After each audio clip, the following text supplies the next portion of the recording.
हाँ जी बेटा, आज हम रिवीजन में स्टार्ट करने वाले हैं सोलिबिलिटी। प्लीज सुनेंगे ध्यान से। In the last class we have started the revision of solution and I think 2 or 3 topics have been covered. You know, the very first topic was solutions, introduction, types of solution, and the last topic was concentration of solution. आरा समझो, mass percentage पढ़ा, volume percentage पढ़ा, mass by volume percentage, mole fraction, molarity, molality, ये सारा हो गया था। Concentration term सारे हो गए थे। पीपीएम भी हो गया था, पार्ट्स पर मिलियन, है ना। अभी हमें आज का पढ़ना है सोलिबिलिटी पढ़ना है। प्लीज स्टार्ट करना मेरे साथ। और बहुत सिंपल सी चीजें आएंगी इसमें और इम्पोर्टेंट है, बोर्ड्स के लिए यहाँ से क्वेश्चन आ जाता है। तो अगर सॉल्यूशन आपके पास में है और उसकी क्या बात कर रहा है, सोलिबिलिटी की बात कर रहा है, तो क्या कहेंगे बताओ उसमें। The maximum amount of solute that can be dissolved in a specified amount of solvent at given temperature is known as the solubility. एक पानी है मेरे पास में, कोई सॉल्वेंट है, इसका अमाउंट मुझे पहले से पता है कितना पानी है, स्पेसिफाइड अमाउंट है सॉल्वेंट का। इसमें मुझे कोई सोल्यूट डिसॉल्व करना है, क्या बताओ। तो कितना सोल्यूट मैक्सिमम मैं इसमें डिसॉल्व कर सकता हूँ किसी गिवन टेम्परेचर पर, वही क्या कहलाएगी, सोलिबिलिटी। सोलिबिलिटी किसकी होती है, सोल्यूट की होती है। The maximum amount of solute that can be dissolved in a specified amount of solvent. आ रहा समझ में यहाँ तक, at certain temperature, at given temperature, है ना। सर्टेन टेम्परेचर या गिवन टेम्परेचर बात एक ही होती है। ओके, तो सोलिबिलिटी को डिफाइन जो नोट्स में था आपको बताया है कि मैक्सिमम अमाउंट होता है, क्या होता है बताओ, मैक्सिमम अमाउंट होता है। किसका होता है अमाउंट, बताओ। सोल्यूट का होता है, सोल्यूट का होता है इन, और किसमें होगा, इन स्पेसिफाइड अमाउंट। प्लीज आवाज नहीं करेंगे, इन specified amount of solvent, in specified amount of solvent.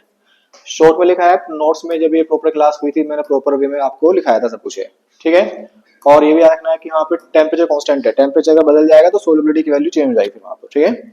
So at given temperature, at given temperature, at given temperature, ठीक है। प्रेशर भी आप कह सकते हो, नहीं प्रेशर को मैं इसलिए इंक्लूड नहीं किया, अगर सोल्यूट गैस होता है, अगर हम गैस को पानी में डिसॉल्व कर रहे होते हैं तब प्रेशर का रोल होता है। लेकिन अगर हम लिक्विड सॉलिड को लिक्विड में डिसॉल्व कर रहे हैं या लिक्विड को लिक्विड में डिसॉल्व कर रहे हैं तो then pressure has no role to play, तब प्रेशर का कोई रोल नहीं होता है। आ रहा समझ। तो प्रेशर हमेशा नहीं आएगा, बस गैस के केस में आएगा। कहाँ आएगा बताओ, गैस के केस में। टेम्परेचर हमेशा आएगा, हर जगह आएगा। ओके बेटा, फिर यहाँ पर यूनिट आ सकती है इसकी। आपको पता है कि मतलब अगर दोनों ही मास में ले रहे हो आप तो ग्राम पर ग्राम नहीं।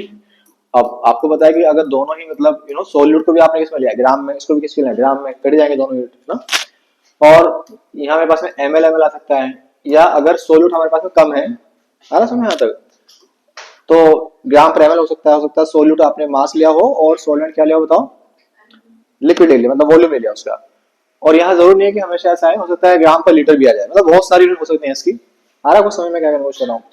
और हम इस कभी कभी क्या होता है, मोल फ्रैक्शन को भी हम बोल सकते हैं क्या होता है, सोलिबिलिटी होती है। क्या होती है बताओ, सोलिबिलिटी।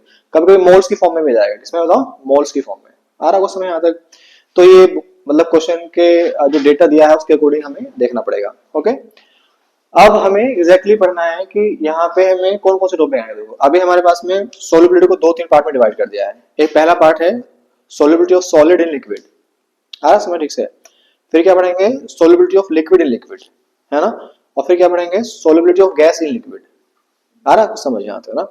तो आप एक काम करो जल्दी से, अभी हम फास्ट से ट्राई कर लेते हैं कि अगर हमारे पास में सोल्यूट जो है वो कैसा है बताओ, सॉलिड है, और इसको लिक्विड में हम क्या करें, डिसॉल्व करने की कोशिश कर रहे हैं, तो तब वो कैसे डिसॉल्व होगा। अब मेरी बात सुना ध्यान से प्लीज। देखो यहाँ मेरे पास में क्या था, सोल्यूट है, ठीक है। स्टार्टिंग में कैसा होगा, ये सॉलिड फॉर्म में होगा। कैसे फॉर्म में होगा, सॉलिड फॉर्म में। आपने इसको H2 में डाल दिया है, नहीं सोलवेंट मैंने पानी मान लिया है, ये घुल जाएगा। ये क्या हो जाएगा बताओ, घुल जाएगा। अच्छा घुलेगा तो ये सोल्यूट रहेगा, मतलब है ना। मतलब ऐसा थोड़ी ना कि इसका नेचर क्या हो जाएगा, चेंज हो जाएगा। फिजिकल चेंज है, केमिकल चेंज तो है नहीं, कुछ कंपाउंड ही बनेगा यहाँ पर। आ रही बात समझ में। ये नमक था तो नमक रहेगा, लेकिन यहाँ पे इसकी स्टेट क्या हो जाएगा बताओ, एक्वस हो जाएगी। क्या हो जाएगा बताओ, एक्वस। ये सोलिड से एक्वस बन गया है, कुछ मॉलिक्यूल घुल गए उसके। तो जब सोल्यूट का कुछ अमाउंट घुल जाता है तो उसको बोलते हैं dissolution. Okay, some molecules now have been dissolved. और ये जो पूरा प्रोसेस है इसका नाम क्या रखा हमने, डिसोल्यूशन, है ना। हमने लेट्स से 100 मॉलिक्यूल डाले थे चीनी के, नमक के, उसमें से 10 15 20 घुल गए होंगे, डिसॉल्व हो गए, अपने स्टेट चेंज कर दिए, सॉलिड से एक्वस बन गया है, तो इसका नाम क्या है मेरे पास में, डिसोल्यूशन। अच्छा जो घुल चुके मॉलिक्यूल्स हैं उनमें कोलिजन्स होती हैं, क्या होती है बताओ, कोलिजन्स। और वो वापस से मेरे पास में क्या बन रहे होते हैं, सॉलिड फॉर्म में आ रहे होते हैं, है ना। तो ये वापस से जो आ रहा है इसका नाम होता है क्रिस्टलाइजेशन। इसका नाम क्या होता है, क्रिस्टलाइजेशन। आप मेरी बात समझ पा रहे हैं यहाँ तक? तो जब हम किसी चीज को डिसोल्व कर रहे होते हैं तो वहां दो प्रोसेस के साथ हमारा मतलब राबता होता है, हमको देख रहे होते हैं। The very first is dissolution, उसके बाद में क्या होता है क्रिस्टलाइजेशन। ये घुलना होता है और ये घुल के सॉलिड में वापस आना होता है, नहीं? तो एक टाइम ऐसा आएगा जब यहाँ पर इक्विलिब्रियम अचीव हो जाएगा। क्या हो जाएगा बताओ? इक्विलिब्रियम। ठीक है, इसको वो डायनेमिक होगा नेचर में, आपको है पता सारी चीजों का। तो डायनेमिक इक्विलिब्रियम आ गया है, ठीक है। और सुनो ध्यान से प्लीज, और एक टाइम ऐसा आएगा कि सोल्यूट घुलना बंद कर चुका है, ये 9th क्लास का बच्चा जानता है। एक ऐसा सॉल्यूशन जिसमें सोल्यूट हम आगे नहीं खोल सकते, उसका नाम क्या होता है? Saturated solution. है बात में यहाँ तक? तो सैचुरेटेड सॉल्यूशन की जो कॉन्सेंट्रेशन होती है उसको भी मैं सोल्युबिलिटी कह सकता हूँ। आ रहा समझ यहाँ तक? तो सोल्युबिलिटी को मैं यहाँ भी डिफाइन कर सकता हूँ कि अगर कोई पूछ ले दूसरे लैंग्वेज में बता दो जरा सोल्युबिलिटी को, तो क्या कहोगे? Is the concentration is the, बहुत शॉर्ट में लिख रहा हूँ, मुझसे नोट करने के लिए मत कहना, अपना आप मन हो तो कर लो, ठीक है। सोल्युबिलिटी क्या है बताओ? Is the concentration of a nearly saturated solution of a nearly saturated solution, please सुनेंगे ध्यान से, at at dynamic equilibrium। अनमोल देख सकते हो कितनी अच्छी बात कर रहा हूँ, देखो, at dynamic equilibrium and at a given temperature, आप मेरी बात समझ पा रहे हो ठीक से यहाँ तक? ठीक है, इतना क्लियर है यहाँ तक? चलो उसके बाद आगे देखो, उससे नोट करने के लिए मत करना, रुक जाओ, आगे देखो प्लीज। अब हम ये देखेंगे कि अगर सॉलिड को लिक्विड में डिसॉल्व करने की कोशिश कर रहे हैं तो फैक्टर्स कौन कौन से हैं जो उसको सॉल्युबिलिटी को अफेक्ट करता है, ठीक है। पहला फैक्टर क्या होता है? नेचर ना। तो पहला कौन सा आएगा? नेचर आएगा मेरे पास, सॉल्यूट का नेचर आएगा और सॉल्वेंट का भी आएगा। चीजें तभी खुलती हैं जब उनका नेचर मैच करता है। Nature of solute and solvent आ जाएगा, है ना। वही आपको बताया कि like dissolve like, polar polar में बोलता है, नॉन पोलर नॉन पोलर में बोलता है, ठीक है। यहाँ तक बात समझते हो? इसका यहाँ पे आप लिखोगे, आप मतलब कि लाइक डिसॉल्व लाइक होता है, क्या होता है? Like dissolve like, like dissolve like, like dissolve like. इसका मतलब ये है कि अगर सोल्यूट मेरे पास में कैसा हो गया है? पोलर तो फिर उसको डिसॉल्व करने के लिए वहां पे जो लिक्विड चाहिए, जो सॉल्वेंट चाहिए, वो भी पोलर होना चाहिए, ठीक है। तो पोलर सोल्यूट को डिसॉल्व करने के लिए वहां पे क्या चाहिए? Polar solvent. लेकिन अगर सोल्यूट मेरे पास में नॉन पोलर है, कैसा है? नॉन पोलर है, तो उसको डिसॉल्व करने के लिए नॉन पोलर सॉल्वेंट ही चाहिए, नॉन पोलर सॉल्वेंट ही चाहिए। इसका एग्जांपल ले सकते, अभी ना बता रहा हूँ मैं एग्जांपल क्या है इसके। जैसे ऊपर वाले का एग्जांपल दूंगा आप, यहाँ पर NaCl पोलर होता है ना। तो अगर आपको NaCl को डिसॉल्व करना है तो उसके लिए क्या चाहिए? H2O। H2O क्या होता है? पोलर। आई कोई बात समझ में? आयनिक कंपाउंड है, पानी में घुल जाएगा क्योंकि वाटर कैसा होता है? पोलर सॉल्वेंट है। लेकिन अगर मैं यहाँ की बात करूंगा कि नॉन पोलर मेरे पास में आएगा, so you have some compounds that is एक होता है नेफ्थलीन, होता है नेफ्थलीन। नेफ्थलीन होता है, नेफ्थलीन जो है वो वाटर में डिसॉल्व नहीं होगा, तो उसको अगर डिसॉल्व करना है तो आपको क्या चाहिए? Non polar solvent like benzene, like carbon tetrachloride etcetera, okay. तो ये बेंजीन में डिसॉल्व हो जाएगा, बेंजीन को बताओ डिसॉल्व, अगर लिक्विड फॉर्म में आप मतलब ये आपको ले रहे हो यहाँ पर, ठीक है। तो एक तो ये था। दूसरा फैक्टर जो मेरे पास में यहाँ पर आएगा उसका नाम बताओ क्या है? टेम्परेचर।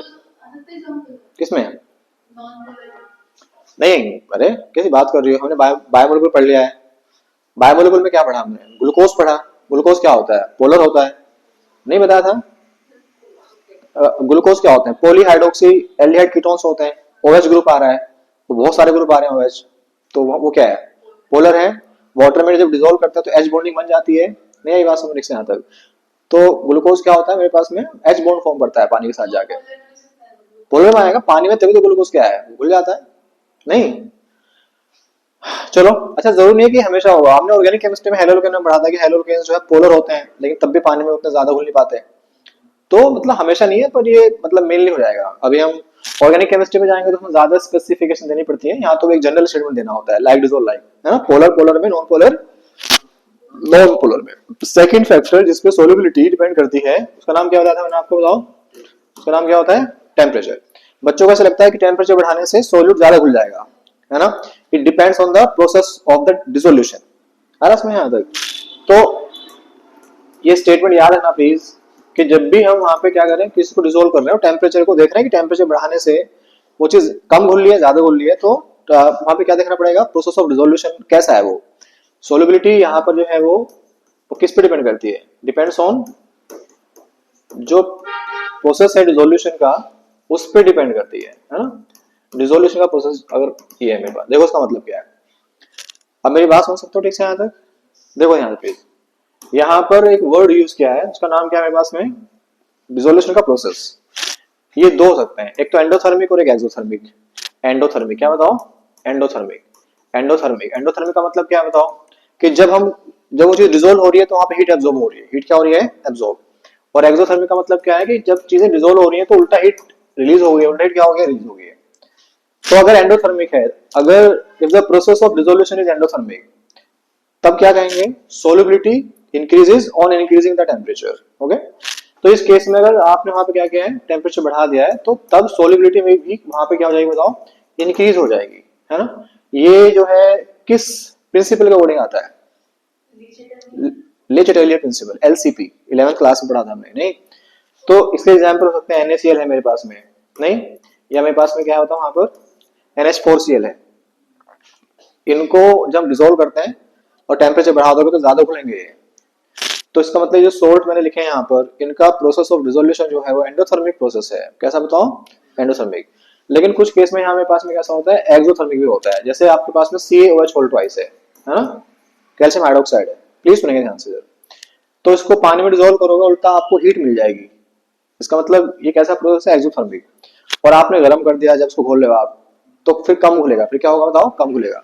इसके अलावा मेरे पास वहां पे क्या आ सकता है, कैल्शियम क्लोराइड भी आ सकता है। क्या सकता है बताओ, कैल्शियम क्लोराइड। इसमें बहुत सारे, मतलब ज्यादातर यही होगा एंडोथर्मिक, पर कुछ केस हमारे पास में ऐसे भी हैं जो जिनका प्रोसेस ऑफ डिसोल्यूशन जो है वो एक्सोथर्मिक होता है। खत्म करें इसको। तो ऐसे कह देना कि सोलिबिलिटी जो है हमेशा इंक्रीज होगी ऑन इंक्रीजिंग द टेम्परेचर, ये गलत बात होती है। बढ़ जाए आगे फिर से। चलो उसके बाद नेक्स्ट क्या बेटा, तो अभी जैसे हमने सॉलिड को लिक्विड में डिसोल्व किया था, वैसे लिक्विड को लिक्विड में डिसोल्व कर सकते हैं, वो भी सेम है। अभी हमें नेक्स्ट जो पढ़ना है, गैस को लेकर चलना बेटा, है ना। प्लीज सुनेंगे ध्यान से इधर। इस बार क्या पढ़ना है, solubility of gas in liquid, in liquid, in liquid. अब गैस को क्या करना बताओ हमें, डिसोल्व करना है, किसमें, लिक्विड में। अब मेरी बात सुनो ध्यान से प्लीज। कुछ गैसेस ऐसी होती हैं जो कम घुलती हैं पानी में, लाइक ऑक्सीजन। कुछ गैस ऐसी होती हैं जो ज्यादा घुल जाती हैं, जैसे अमोनिया है, HCl है, ये क्या होती हैं, ज्यादा घुल जाती हैं। ठीक है, तो हमें क्या करना है कि बस एक पॉइंट इसमें याद रखना है, जब गैस कोई पानी में डिसोल्व हो रही होती है, मतलब जब वो डिसोल्व हो रही है, नहीं, तो वहां पे उल्टा हीट रिलीज होती है। क्या होती है, हीट रिलीज। तो मैं एक स्टेटमेंट बोल सकता हूँ, the process of dissolution of gas is always an exothermic process, is always an exothermic process, नहीं। तो अब एक बात बताओ कि अगर मैं टेम्परेचर को ऑब्जर्व कर रहा हूँ और गैस को डिसोल्व कर रहा हूँ, तो टेम्परेचर बढ़ा दिया अगर मैंने, और मैं चाह रहा हूँ गैस ज्यादा घुले, तो टेम्परेचर बढ़ाने से गैस ज्यादा घुलेगी या कम घुलेगी, फिर कम घुलेगी। और पहले से हीट क्या हो रही है, इवॉल्व हो रही है। So as per the le Chatelier principle, on increasing the temperature the solubility of gas decreases। आ रहा समझ, because the process of dissolution of gas is an exothermic process, है ना। तो बेटा अब अगर मैं देखूं कि मेरे पास में क्या बताऊं, वहां पर टेम्परेचर है, तो इस केस में क्या होगा कि अगर आपने उसको हीट कर दिया है, टेम्परेचर बढ़ा दिया मतलब आपने, तो सोलिबिलिटी ऑफ गैस जो है वो वहां पर मेरे पास में क्या हो जाएगी बताओ, वो वेरी वेल कम हो जाएगी। क्या हो जाएगी बताओ, कम, वो कम डिसोल्व होगी बेटा। ठीक है, इसका रीजन क्या बताओगे, रीजन मैंने अभी समझाया था आपको कि जो गैस का प्रोसेस ऑफ डिसोल्यूशन है, as the process of dissolution, as the process of dissolution of gas, of gas is an exothermic process, is an exothermic process. Okay, बहुत जल्दी लिख रहा हूं मैं तेज तेज, क्योंकि रिवीजन कर रहे हैं हम, है ना। तो ये आप प्लीज आप याद रखना इसको अच्छे से, फिर हम आगे बढ़ जाएंगे बेटा। सेकंड जो फैक्टर इसमें आता है जिसपे सोलिबिलिटी गैस की डिपेंड करेगी, उसको क्या बोलते हैं बताओ, हाँ जी, उसका नाम क्या होता है, प्रेशर। प्रेशर को समझाया कि प्रेशर बढ़ाने से या घटाने से सोलिबिलिटी घटेगी बढ़ेगी, तो वहां पे एक लॉ आता है, that is known as Henry's law. क्या बताओ, हेनरीज लॉ। आएगी बात समझ में, आता है, आप समझो ध्यान से प्लीज, गैस की सोलिबिलिटी प्रेशर पे कैसे डिपेंड करती है ना। इस चीज को एक्सप्लेन कौन करता है, Henry's law. So this concept was explained by mister Henry. और एक क्या दिया उन्होंने, हेनरी लॉ दिया। हेनरी लॉ का स्टेटमेंट याद होगा आपके, the solubility of any gas in liquid is directly proportional to the applied partial pressure of that gas over the surface of the liquid, over the surface of the liquid। Gas ऊपर से आके surface पे liquid के इतना pressure ज्यादा apply करती है, उतनी ज्यादा घुलती है, उतनी ज्यादा घुलती है। ज्यादा घुलेगी तो ज्यादा मास होगा, ज्यादा मोल्स होंगे, ज्यादा मोल फ्रैक्शन होगा। क्या होगा, ज्यादा मोल फ्रैक्शन। तो हेनरी लॉ का स्टेटमेंट के अकॉर्डिंग अगर मैं मतलब फॉर्मूला वाइज लिखूं, तो P जो है वो क्या होता है बताओ, जीटा का मतलब मोल फ्रैक्शन। मोल फ्रैक्शन का मतलब यहाँ पे क्या है, सोलिबिलिटी है। मैं समझाया था कि मोल फ्रैक्शन को मतलब सोलिबिलिटी को मोल फ्रैक्शन की फॉर्म में रिप्रेजेंट या एक्सप्रेस कर सकते हैं, नहीं? ये हेनरी लॉ का स्टेटमेंट है एक तरह से, नहीं? पार्शियल प्रेशर जो होता है गैस का, वो उसके मोल फ्रैक्शन कैसा होता है, डायरेक्टली प्रोपोर्शनल है। ज्यादा प्रेशर लगाएंगे तो ज्यादा मोल फ्रैक्शन मिलेगा आपको वहां पर। फिर आप बताओगे यहाँ पे पी आएगा सर, यहाँ पे के एच आएगा, यहाँ पे जीटा आता है, जीटा ना, ऐसे ही फॉर्मूला बन जाएगा आपके लिए। इंपोर्टेंट सा फॉर्मूला है ना। के एच क्या होता है, हेनरीज लॉ कांस्टेंट। ओके, तो एक दो बातें हैं जो के एच के बारे में आप याद रखना प्लीज। एक तो उसका नाम क्या है, हेनरीज लॉ कांस्टेंट है। के एच क्या होता है, Henry's law constant, Henry's law constant, Henry's law constant. Okay, और दूसरा कुछ बातें हैं कि अगर आपसे पूछ ले यूनिट बताओ गैस की यूनिट, तो यूनिट क्या है बताओ, जो प्रेशर की यूनिट है वही केएच की यूनिट होती है। देखो यहाँ पे समझो आप, जीटा का मतलब मोल फ्रैक्शन है। मोल फ्रैक्शन क्या होता है, यूनिट लेस होता है, क्योंकि रिलेटिव क्वांटिटी है। कैसी क्वांटिटी है, रिलेटिव। तो केएच की यूनिट क्या होगी, जो प्रेशर की यूनिट है, एटीएम है, तोर है, बार है ना, पास्कल है, ये सब आ सकता है। ओके, एमएम ऑफ एचजी वगैरह। तो एक तो यूनिट याद रख लो इसके आप, और एक सोल्यूबिलिटी से क्या लिंक है किसका, हेनरीज कांस्टेंट का। क्या लिंक, क्या लिंक है बताओ, इनवर्सली प्रोपोर्शनल है। जो जब भी दो क्वांटिटी आपस में मल्टीप्लाई में होती है, आपस में कैसे रिलेट करती हैं, इनवर्सली प्रोपोर्शनल। अगर पी कांस्टेंट हो जाए तो ये जीटा यहाँ पहुंचेगा, तो के जो हमारे पास में होता है वो इनवर्सली प्रोपोर्शनल होता है किसके बताओ, मोल फ्रैक्शन के या सोलिबिलिटी के। तो अब अगर आपके पास में ऐसा है कि दो गैस हैं, एक गैस ए है और एक गैस क्या है, बी है, उनका केएच की वैल्यू दिया, क्या दिया बताओ, केएच। ए का केएच उसने कितना दे दिया, लेट्स से 10 बार, और बी का कितना दिया है 20 बार। आपसे पूछेगा कि ए और बी में से कौन सी गैस ज्यादा घुलेगी, which gas has more solubility, तो जिसका केएच कम है वो ज्यादा घुलेगी, तो ए जो है वो ज्यादा डिसॉल्व होगी। ठीक है, चलो बेटा केएच के बारे में कुछ और भी पढ़ना है आपको।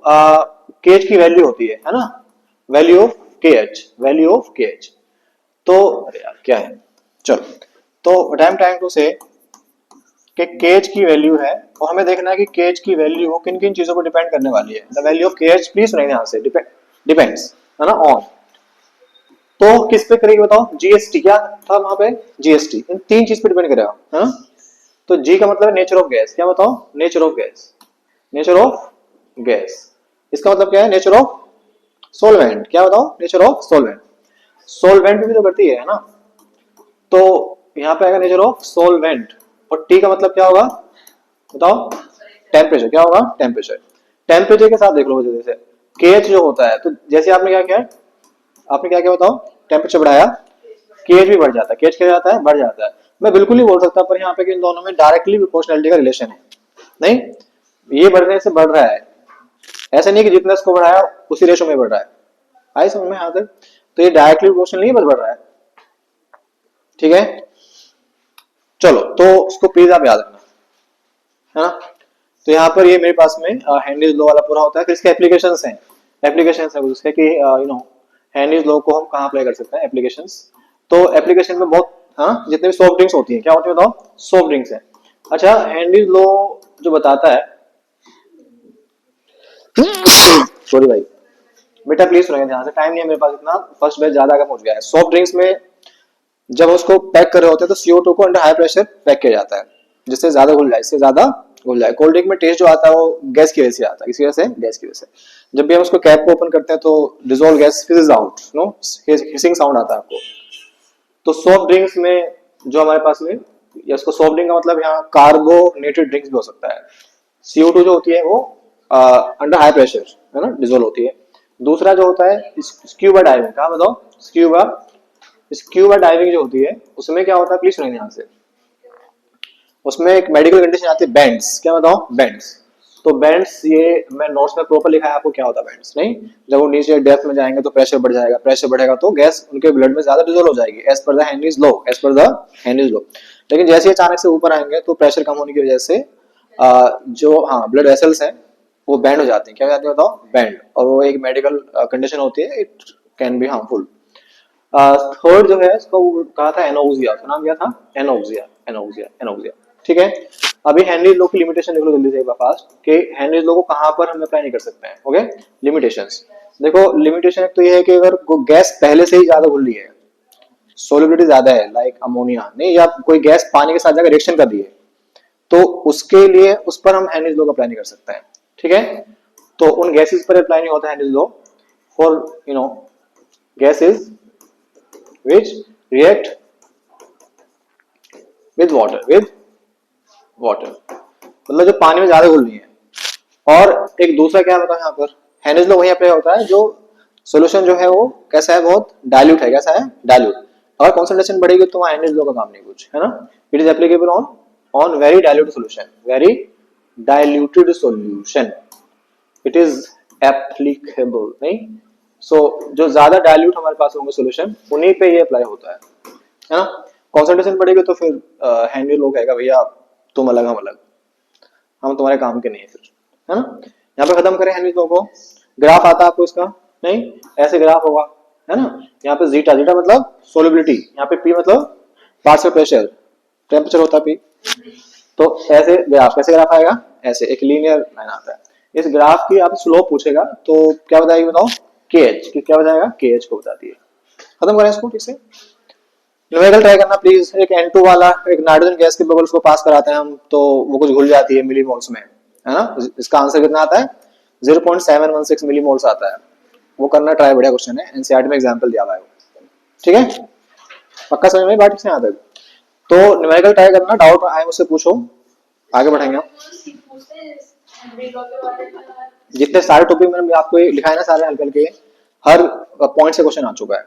इसलिए मैं कहता फाइल देखो आप, जो फाइल मैंने ग्रुप पे सेंड की थी, है ना बेटा। नेक्स्ट जो टॉपिक हम पढ़ेंगे देखो यहाँ पर अभी हमें एक नया टॉपिक शुरू करना है, that is known as vapour pressure. क्या बताओ? Vapour pressure. वेपर प्रेशर एक क्लोज कंटेनर क्या है बताओ? फिनोमेना है, एक कंटेनर है। प्लीज सुनो ध्यान से बेटा, मेरी बात सुनो। Vapour pressure of liquid. तो जो लिक्विड हमारे पास में होते हैं हम उनके किसकी बात करें बताओ? यहाँ पर वेपर प्रेशर की बात कर रहे हैं। तो वेपर प्रेशर को जो हम ऑब्जर्व करते हैं वो क्लोज कंटेनर में करते हैं। ओपन कंटेनर में होगा तो वेपर बनेंगे and they can escape out, so pressure को हम उतना अच्छे से मेजर नहीं कर पाएंगे, तो हमने उसको क्लोज कर दिया है। क्लोज कंटेनर फिनोमेना है, ठीक है। और कुछ यहाँ से जो मॉलिक्यूल्स ऊपर वाले थे जिनकी एनर्जी ज्यादा थी, वो जाएंगे वेपराइज और प्रेशर अप्लाई करते हैं। कुछ वेपर यहाँ पे वापस से क्या हो रही, कंडेंस हो रही। क्या बताओ? कंडेंस। तो मतलब पहले यहाँ पे क्या हो रहा है? इवेपोरेशन हो रहा है। पहले क्या हो रहा है बताओ? इवेपोरेशन हो रहा है, नहीं। और कुछ वेपर्स वापस से कंडेंस हो रही हैं, तो यहाँ पे दो प्रोसेस हो रहे हैं। प्लीज सुनो यहाँ से, कंडेंसेशन भी हो रहा है और इवेपोरेशन भी हो रहा है। नो, कंडेंसेशन भी हो रहा है और इवेपोरेशन भी हो रहा है। एक टाइम ऐसा आएगा जब जहाँ पे क्या हो जाएगा बताओ? इक्विलिब्रियम स्टेबलिश हो जाएगा, नहीं। जिस रेट से पानी के मॉलिक्यूल या किसी लिक्विड का मॉलिक्यूल वेपर बन रहे होंगे, उसी से कुछ वो वेपर्स जो है वापस से लिक्विड बनी होंगी। इक्विलिब्रियम पे जाकर हम उसको ऑब्जर्व करते हैं, किसको? वेपर प्रेशर को। क्यों? क्योंकि फिर वो वैल्यू जो आपको मिलेगी यहाँ प्रेशर की वो सेम मिलेगी, कांस्टेंट मिलेगी, वहां पे कुछ चेंज नहीं मिलेगा। इन सब बातों को अगर मैं एक साथ लिखूं तो क्या कहूंगा? The pressure exerted by vapours of a volatile liquid in a closed container and at equilibrium आया कुछ समझ से? तो वेपर प्रेशर जो होता है वो आपको मैं बता चुका है कि भाई ये प्रेशर एक्सर्टेड है by the vapours of a volatile liquid, है ना। ये नोट्स में लिखा पड़ा था कुछ।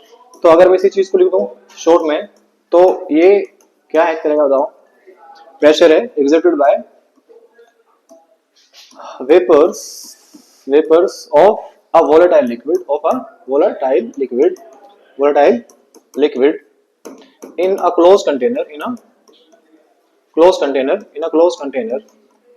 please आवाज नहीं करनी है, in a closed container and at equilibrium आई कुछ बात समझ? देखो बातों में आपको ध्यान है। तो अब हम देखेंगे कि वेपर प्रेशर जो है, प्लीज सुनो ध्यान से, हर एक बातें जो मैं दिखा रहा हूँ अच्छी है। डिपेंड्स ऑन, अरे सुन लो, रिवीजन है, पेपर आपको देना इस बार भाई।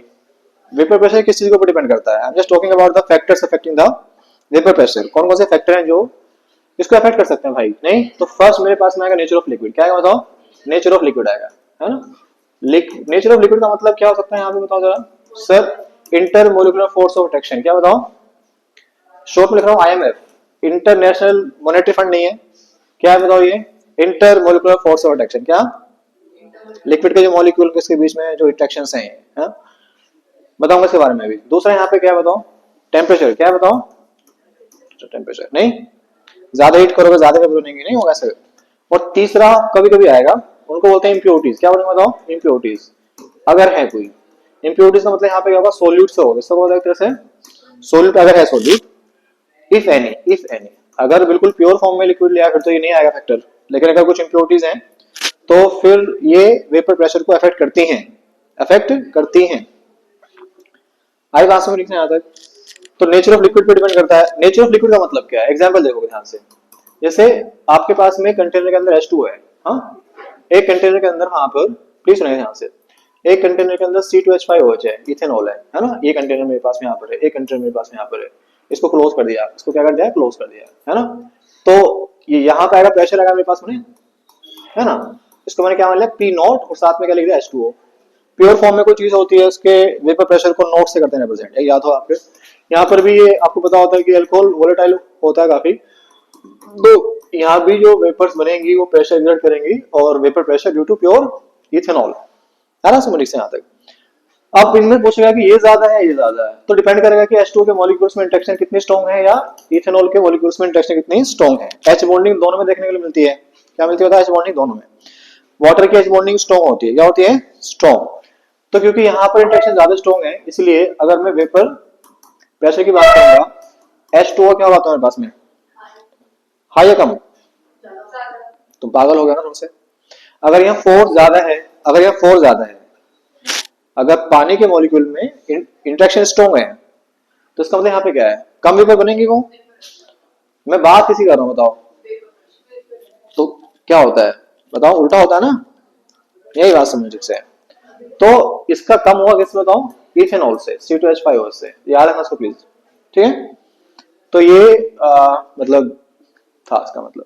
इसको कुछ लोग जो है थोड़ा सा मतलब और ज्यादा डिफिकल्ट करने की कोशिश करते हैं। बेटा सुन सकते हो मेरी बात ध्यान से आप।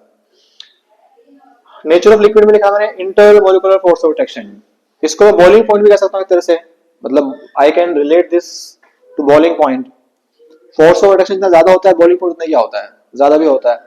जिसका बॉइलिंग पॉइंट ज्यादा है, इसका बॉइलिंग पॉइंट ज्यादा है, उसका वेपर प्रेशर क्या होगा, कम या ज्यादा, बताओ, कम होगा ना, कम होगा ना, बस तो सही बात है। तो जो हमने सीखा अभी उस पर एक ग्राफ देख लो जरा, ठीक है। यहाँ मेरे पास में क्या बताओ, प्रेशर, वेपर प्रेशर, क्या कह सकते हैं इसको, वेपर प्रेशर, और यहाँ पर मेरे पास में क्या है बताओ, यहाँ पर टेम्परेचर, टेम्परेचर पे ये डिपेंड करता है, बताया था मैंने आपको, टेम्परेचर बढ़ेगा तो वेपर प्रेशर बढ़ेगा, आ रहा है समझ से यहाँ तक। और यहाँ पर एटमॉस्फेरिक क्या होता है, प्रेशर होता है, जिसकी वैल्यू कितनी है मेरे पास, 1 atm, कितनी बताओ, 1 atm। मैंने इसको हीट करना शुरू किया, जो भी कोई लिक्विड था मेरे पास, ऐसा नहीं कि ग्राफ कहाँ से स्टार्ट हो, 0 से स्टार्ट होगा, तो कुछ तो उसके वेपर्स होंगे ना।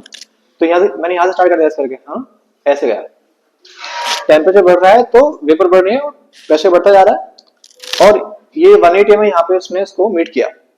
इसके रेस्पेक्ट में अगर मैं यहाँ पर आपसे पूछूं कि ये टेम्परेचर क्या है, ये टेम्परेचर क्या है, बॉइलिंग पॉइंट है, क्या है, बॉइलिंग पॉइंट। तो ये उसी लिक्विड का बॉइलिंग पॉइंट है। तो अगर मैं बॉइलिंग पॉइंट को डिफाइन करने के लिए कहूं आपसे कि बॉइलिंग पॉइंट डिफाइन करो जरा, तो क्या कहोगे, boiling point is the temperature at which the vapour pressure of liquid becomes 1 atm, और we can say atmospheric pressure. ये बात समझ ठीक से यहाँ तक। जिस टेम्परेचर पर वेपर प्रेशर किसी लिक्विड का एटमॉस्फेरिक प्रेशर के इक्वल हो जाए, उसी टेम्परेचर को बोलेंगे बॉइलिंग पॉइंट। क्या बोलेंगे बताओ, बॉइलिंग पॉइंट। आई कोई बात समझ यहाँ तक। अब एक बात बताओ, अगर मैं थोड़ा क्वेश्चन लेके यहाँ डिजाइन कर दूं कि यहाँ मेरे पास में वेपर प्रेशर है और यहाँ मेरे पास में क्या बताओ, इस एक्सिस पे टेम्परेचर है, और ये सबको पता होता है कि ये मेरे पास में एक लाइन है, भारत पाकिस्तान की लाइन है, एलओसी बोलते हैं उसको। There is another line which is, एक और भी तो होती है, मतलब उसका नाम होता है रेड क्लिफ लाइन, नहीं रेड क्लिफ। क्वेश्चन है कि किन स्टेट में मिलती है वो, आओ इधर तो, गुजरात में है, पंजाब में है, राजस्थान में, हाँ ये लड़की एंटी निकालेगी पक्का इस बार। तो मैं क्या कह रहा हूँ, देखो ध्यान से प्लीज रहो, वेपर प्रेशर वाली बात इधर सुनो। यहाँ से, अरे क्या करते हो, यहाँ से ऐसे गया, एक ऐसे गया, एक ऐसे गया, ये एक्स लिक्विड है, ये वाई लिक्विड है, जेड लिक्विड है, किसका वेपर प्रेशर ज्यादा है, या मतलब बॉइलिंग पॉइंट को बता सकते हो मुझे आप। अगर ये एक्स वाई जेड जो लिक्विड है, मैं इनके वेपर प्रेशर को ऑब्जर्व करूं, किसका ज्यादा होगा, ऐसे नहीं, टू द पॉइंट आंसर बताओ, एक्स वाई जेड, सब ऊपर वाले मेरे लिए। तो एक्स का बॉइलिंग पॉइंट कम है, तो वो मोर वोलेटाइल है, क्या है वो, नहीं वोलेटिलिटी का खेल है यहाँ पे, तो ये ज्यादा वोलेटाइल है तो मतलब क्या, ज्यादा है ऊपर तो ज्यादा वेपर प्रेशर। नहीं बात समझ यहाँ तक। और कीर्ति का एक बात बताओ, अगर मैं एक्स वाई जेड में बॉइलिंग पॉइंट पूछूं इसका ज्यादा है, एक्स वाई जेड में बॉइलिंग पॉइंट क्यों ज्यादा है, क्यों? क्योंकि इसका बॉइलिंग पॉइंट ज्यादा है। कैसे पता चल रहा है आपको देख के? जेड बाद में आता है एक्स का वाई के, तो बाद में आएगा तो बॉइलिंग पॉइंट ज्यादा होगा उसका, ऐसे कहोगी? तो कैसे पता चलेगा आपको देख के?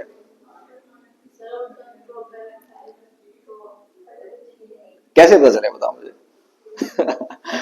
देखो ऐसे, जहां पे इसने इसको हिट किया वहां से लाइन खींचो ऐसे करके, यहाँ पे हाँ ऐसे लाइन खींच दो, ऐसे लाइन खींच दो, नहीं तो ये लाइन से बाद में मिली है, ज्यादा टेम्परेचर है तो बॉइलिंग पॉइंट ज्यादा, बॉइलिंग पॉइंट ज्यादा। खत्म करें इसको ठीक से।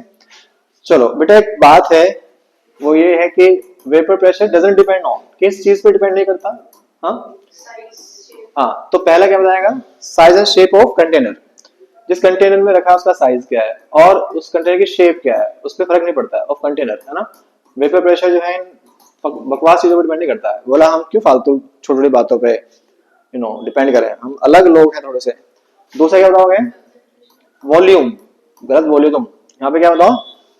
Volume of liquid, volume of liquid आधा लीटर हो या 1000 लीटर हो, वेपर प्रेशर क्या रहेगा? सेम। क्या बताओ? अरे मैम आओ ना, देखो ध्यान से। और तीसरा, तुम जो बात कर रही हो वो अपना आप टॉपिक बन गया एक तरह का, नहीं RLVP कॉन्सेंट्रेशन पे नहीं होता डिपेंड, सोल्यूट डाल दोगे तुम उसमें, अगर नॉन वोलेटाइल सोल्यूट डाल दोगे अगर, हाँ तो कम होगा वेपर प्रेशर। अभी मैं क्या कह रहा हूँ, डजंट डिपेंड, वेपर प्रेशर किस पे डिपेंड नहीं करता है। अभी हम सोल्यूशन की बात नहीं कर रहे हैं, अभी हम किसकी बात कर रहे हैं, प्लीज सुनो ध्यान से। अभी हम प्योर लिक्विड की बात कर रहे हैं, किसकी बात कर रहे हैं? प्योर नहीं, जो तुम कॉन्सेंट्रेशन कह रही हो इन्वॉल्व, इधर देखो ना ध्यान से, मैंने लास्ट पॉइंट यहाँ पे आपको लिखाया हुआ है, क्या लिखा है बताओ? इम्प्योरिटीज, तो था कॉन्सेंट्रेशन यहीं पे आ जाएंगे वो, नहीं तो मतलब ये पढ़ेंगे हम कोलिगेटिव प्रॉपर्टीज में। बेटा अब मेरी बात तो सुनो ध्यान से, तो यहाँ पे क्या वॉल्यूम ऑफ लिक्विड, और एक क्या है लास्ट में क्या आएगा? Surface area. क्या बताओ? Surface area. सरफेस एरिया पे भी डिपेंड नहीं करता है, ठीक है।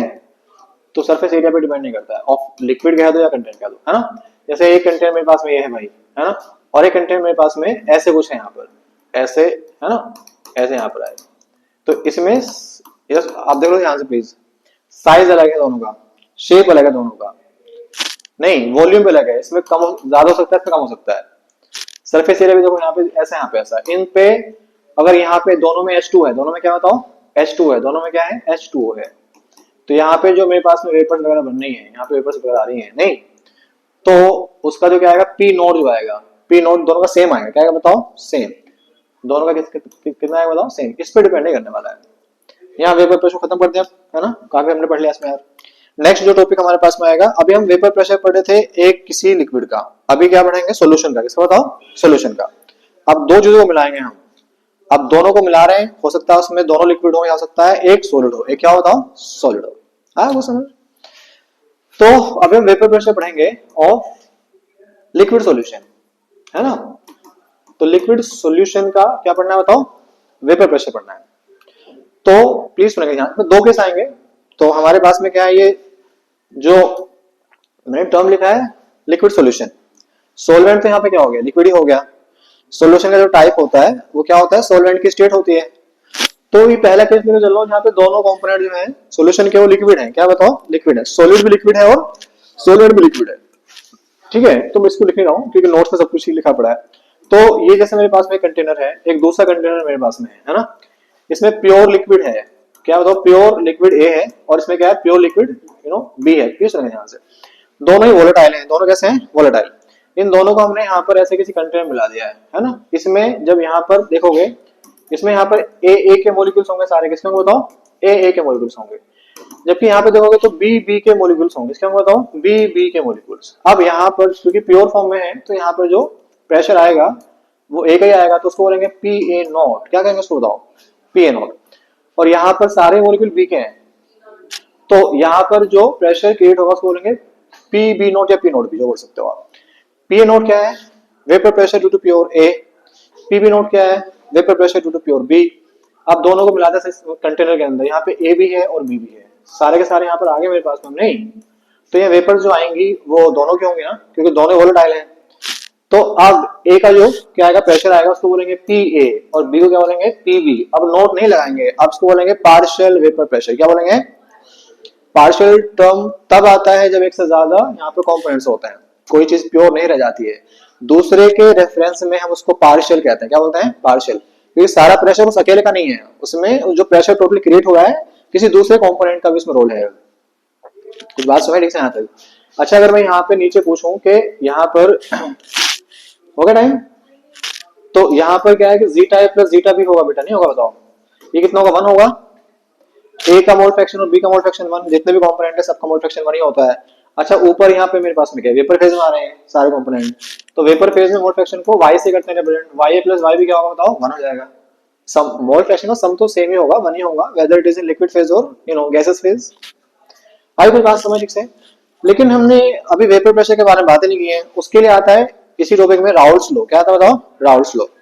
राउल्ट ने एक बात बताई, राउल्ट साहब बोलते हैं कि भैया कि जो आपके पास में क्या है बताओ, सॉल्यूशन है, इधर सुनो ध्यान से, और आप उस सॉल्यूशन के किसी कंपोनेंट के पार्शियल प्रेशर के बारे में बात कर रहे हो, लेट्स से पीए पीबी, तो पीए कितना होगा, पी डिपेंड किस पे करेगा, ए कंपोनेंट के मोल फ्रैक्शन पे।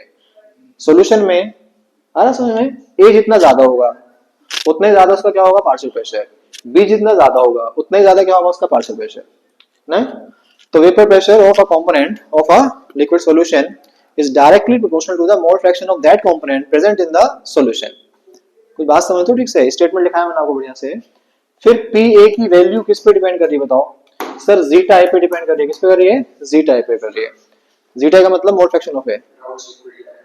अरे यार, तुम क्या लिखा रहे हो मुझसे, राउट लिक्विड है, मैं बोल रहा हूँ मतलब कि गलत लिख रहे हो तुम मतलब मान ही रहे मेरी बात। राउट्स लो का स्टेटमेंट मैं बोल चुका आपको। तो पी ए क्या है, जीटा ए के डायरेक्टली प्रोपोर्शनल है। किसके बताओ, पीबी जो है वो, प्लीज सुनेंगे ध्यान से, जीटा बी के कैसा है, डायरेक्टली प्रोपोर्शनल है। फिर इसको हटा के इक्वल लाएंगे, यहाँ पहले सी लाएंगे, वो आप डायरेक्ट करना है क्योंकि रिवीजन चल रहा है।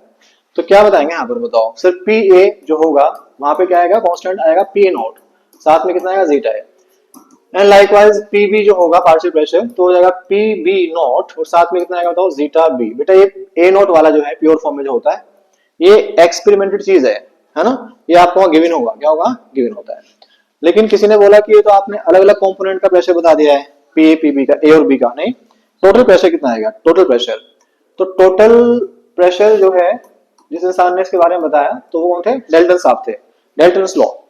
तो बोलते हैं कि सॉल्यूशन का टोटल प्रेशर जो होता है उसके जो कंपोनेंट्स हैं उसके पार्शियल प्रेशर का सम होता है। क्या होता है बताओ, सम होता है।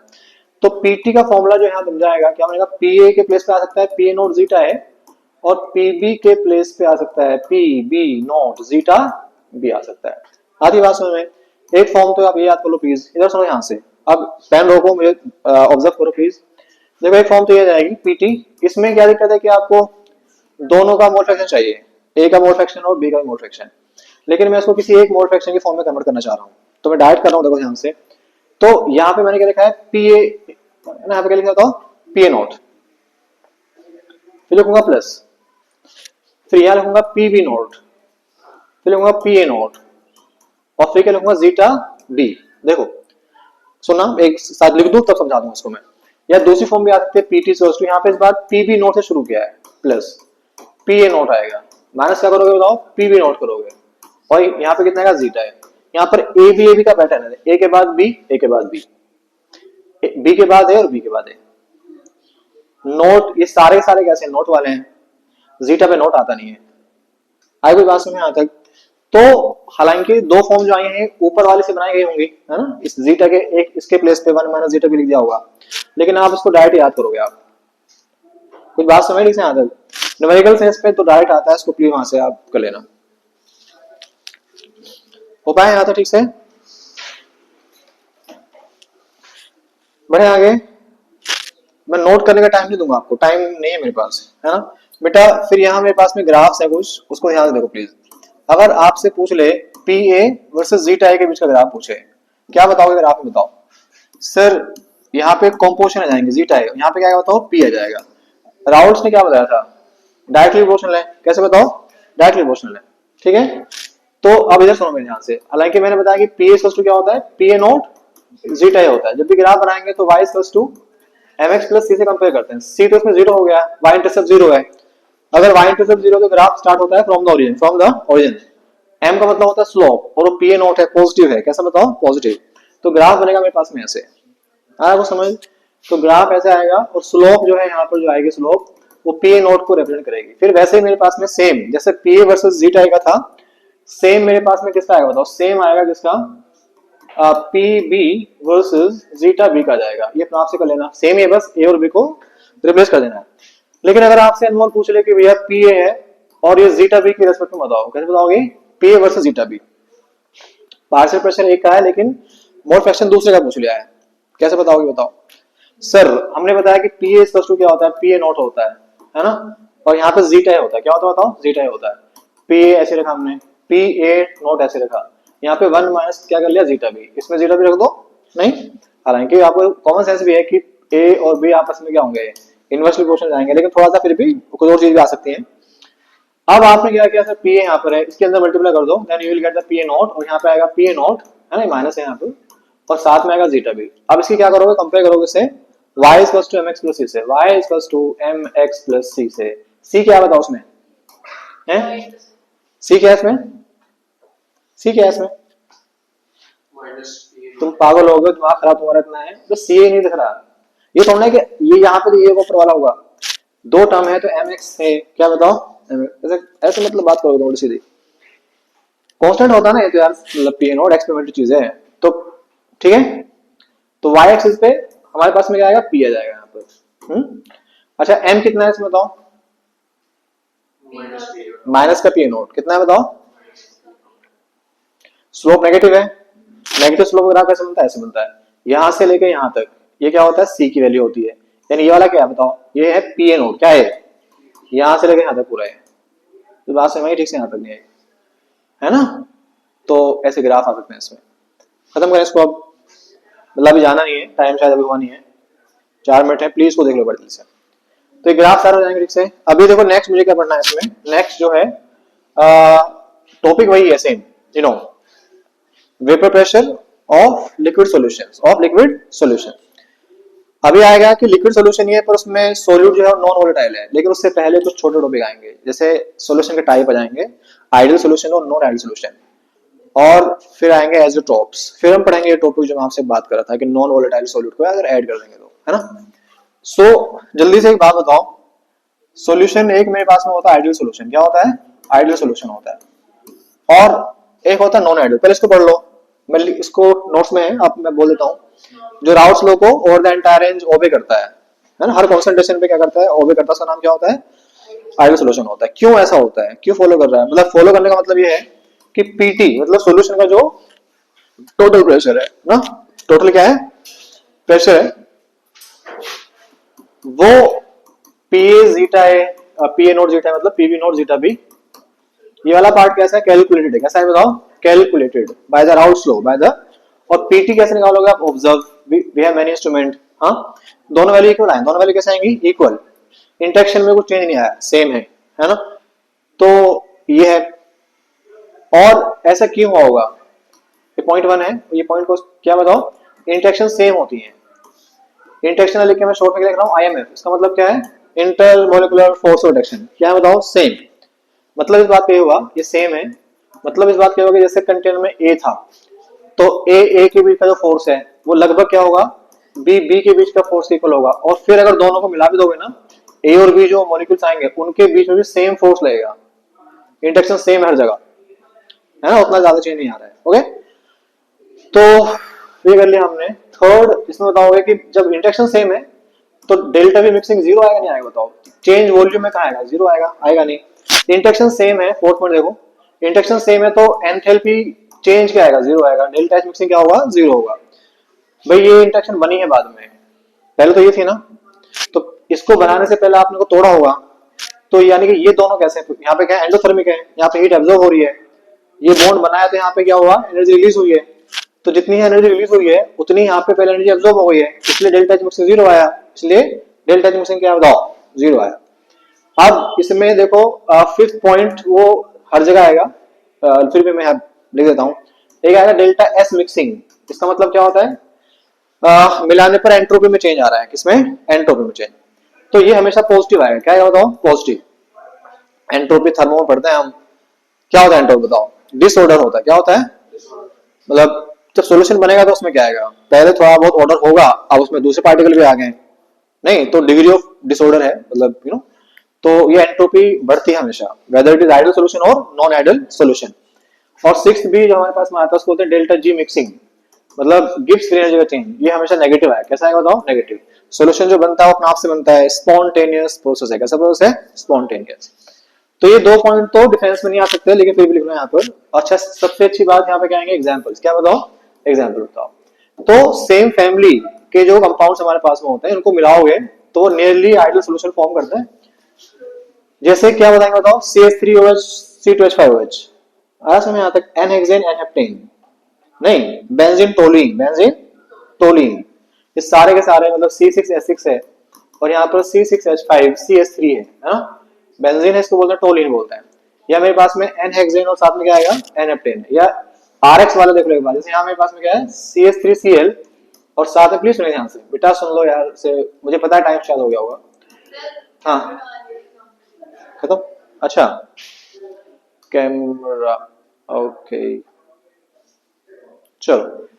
तो ये है C2H5Cl, और यहाँ पे आएगा C2H5, Br आ सकता है, आ सकता है, ये सब क्या है बताओ, आइडियल सॉल्यूशन के एग्जांपल है, नियरली आइडियल सॉल्यूशन के एग्जांपल है।